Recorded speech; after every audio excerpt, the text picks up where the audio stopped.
West ইন্ডিজকে ধূলিসাৎ করে দিয়েছে Bangladesh. Series জিতে নিয়েছে ওয়ানডেতে। আর রিশাদ হোসেনের বল তো ওয়েস্ট ইন্ডিজ খেলতেই পারলো না। প্রথম ম্যাচে 6 উইকেট নিয়েছিল রিশাদ হোসেন, দ্বিতীয় ম্যাচে 3 উইকেট এবং তৃতীয় এবং ফাইনাল ম্যাচেও 3 উইকেট নিয়েছেন। রিশাদ হোসেন তো একটি বিশ্ব রেকর্ড করেছে। সিরিজ জয়ের আনন্দ ভাগাভাগি করার সময় কিন্তু এই সংবাদটি চলে এসেছে।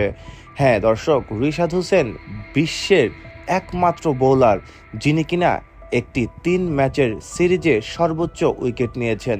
তিনি 12টি উইকেট নিয়েছেন। তিনি বিশ্বের একমাত্র স্পিনার।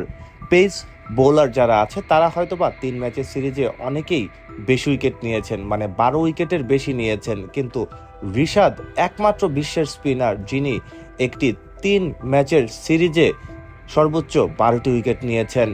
এখন ক্রিকেট ইতিহাসে রিশাদ হোসেনের নাম কিন্তু বড় করে লেখা থাকবে এবং সবার প্রথমেই লেখা থাকবে। আর কেউ তার এই রেকর্ড কোনোদিন ভাঙতে পারবে কিনা সেটাও কিন্তু চিন্তার বিষয়।